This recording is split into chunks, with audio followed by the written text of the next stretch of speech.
Alright gang, here we are in section 2.4 where we're going to be talking about complex numbers. And our objectives are, excuse me, to be able to express a complex number in standard form, to be able to add and subtract complex numbers, to be able to multiply and divide complex numbers,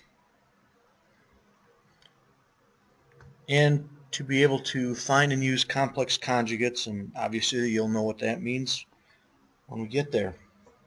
So we are going to basically talk about the standard form, adding, subtracting, and multiplying in this first video. Okay, so first of all, what is a complex number? You guys should have some familiarity with complex numbers from Algebra 2, but a complex number is one that has both a real and imaginary component. So you need to remember that imaginary numbers are when you take square roots of negatives. The imaginary number, is defined as the square root of -1. A complex number in standard form looks like this. And it's important that you understand that there is a definitive real component and a definitive imaginary component. Now what I mean by that is they are separate from one another. They are not combined in one fraction. They are totally separate from one another.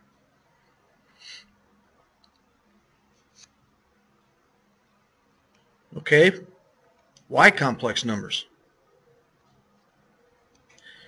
Not every quadratic function can be factored.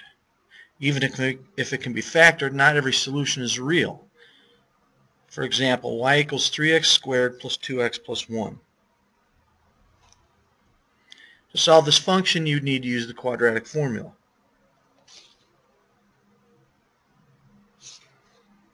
Okay, when you do, you're going to get the following situation. -2 plus or minus square root of 2 squared minus 4 times 3 times 1 all over 2 times 3. When you simplify that, you'll notice that there is an imaginary number. We're going to need to factor that out.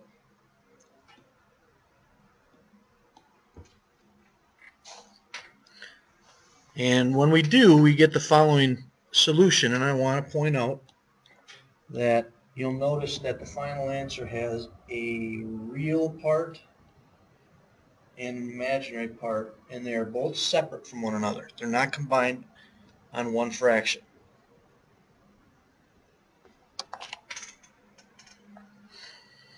So there is a complex solution, and if we're going to have complex solutions, we better know how to work with them. Okay, so more about standard form. Standard form is going to be in the form a plus b I. And for about the 10th time on this video, there needs to be a distinct separation between the real and imaginary components. Okay, those are separate.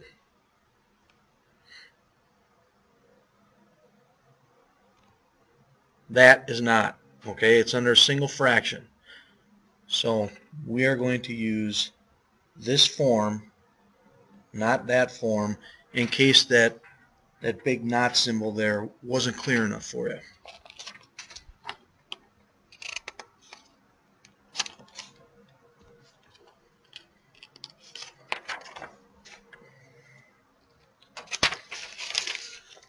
Okay, I should mention that I prefer to write my numbers slightly different than other people. I don't like variables or i's after a radical.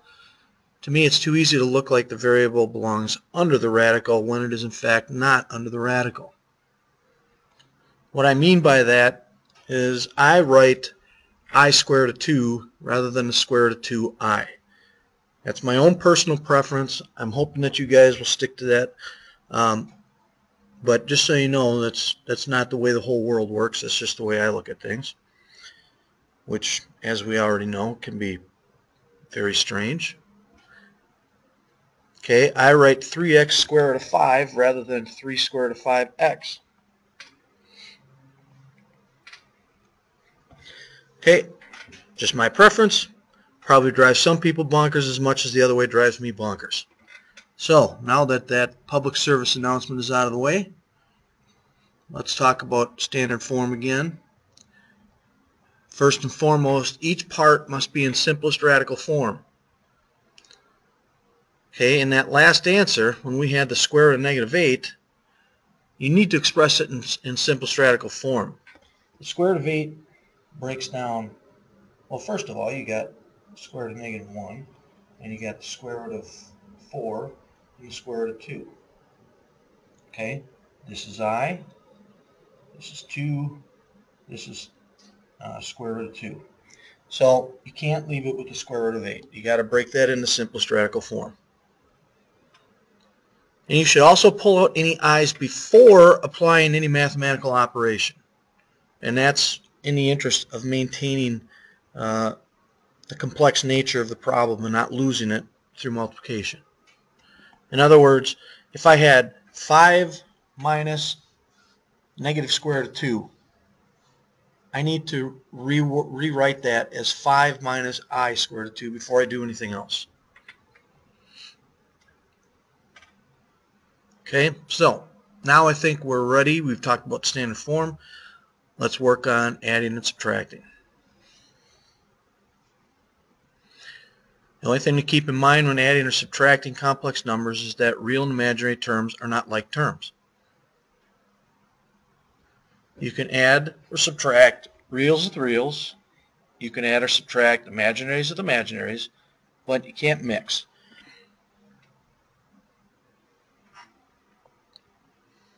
For example, let's say you have 4 plus 7i plus 1 minus 6i. Okay, our real portions are there and there. Those I can combine. 4 plus 1 is 5.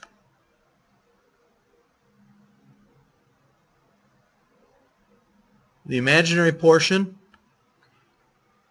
I combine those as well. 7i plus a negative 6i gives me just 1i. So my final answer is 5 plus I. So adding and subtracting are really fairly simple. But that doesn't mean I'm going to give you one to do yourself. Go ahead and try this one. Pause the video and crank it out.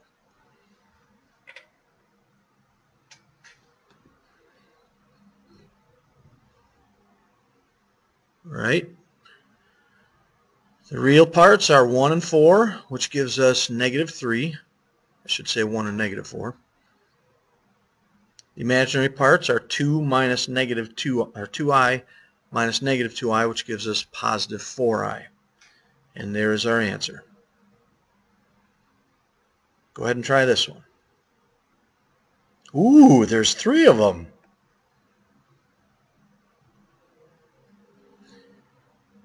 Okay, real parts.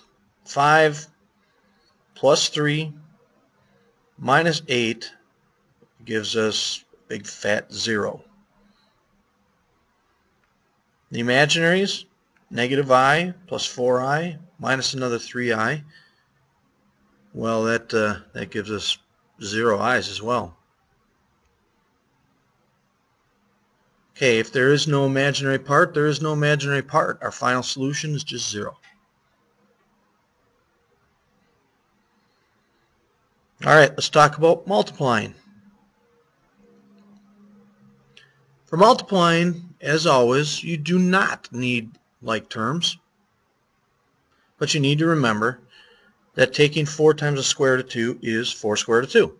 It's not the square root of 8. If you wanted the square root of 8, you would need the square root of 4 times the square root of 2.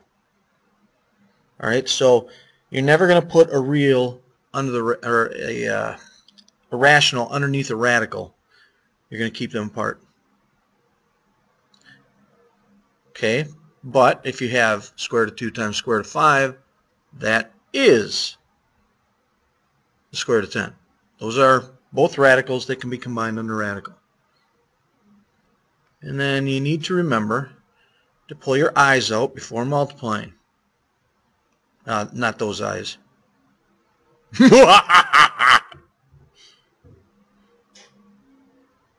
I'm just going to leave it sitting there for a while so that you have to look at it uncomfortably. You're squirming in your seat right now, aren't you? Anyways, multiplying. You may end up with higher powers of I when you multiply, so you're going to need to know what I squared, I to the third, what all that is. Okay?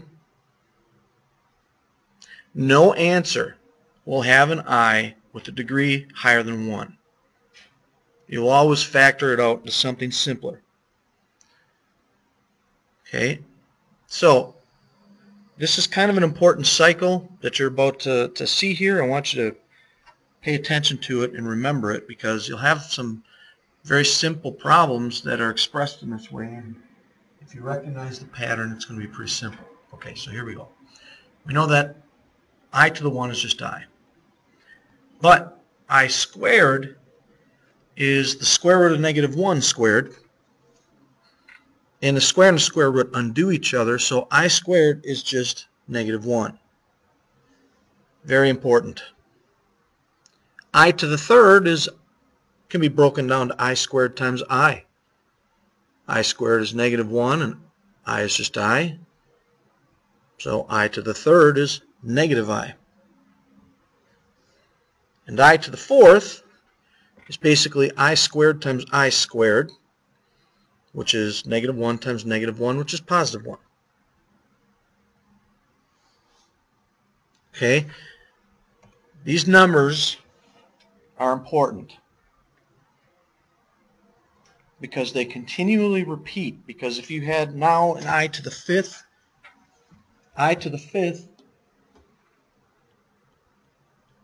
is equal to I to the fourth times I to the 1.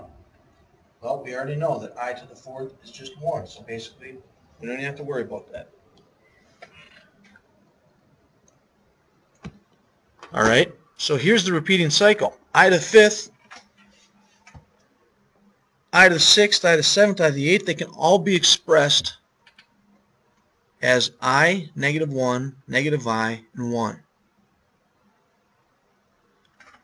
It's kind of important.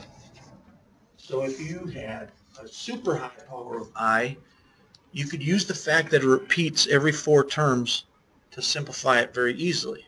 What do I mean by that? I mean every 4th power is just 1.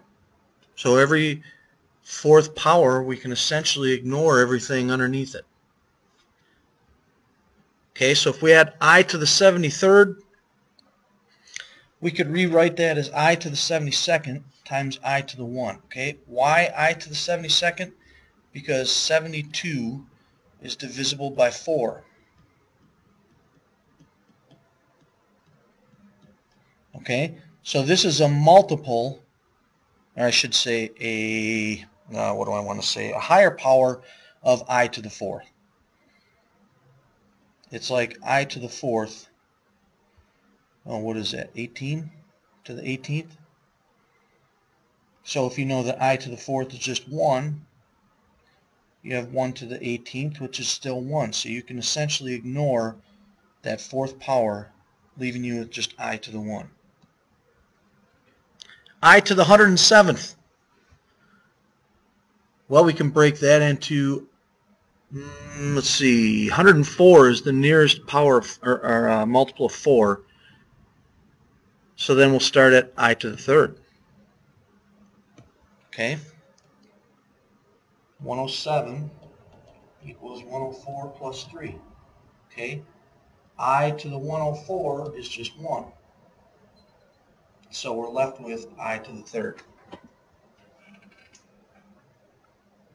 I to the 39th. Lowest power of, or multiple of 4 under 39 is 36. What's left? After you take 36 from 39, 3. Okay, so keep that in mind when you have higher degrees of I. Let's do some multiplication.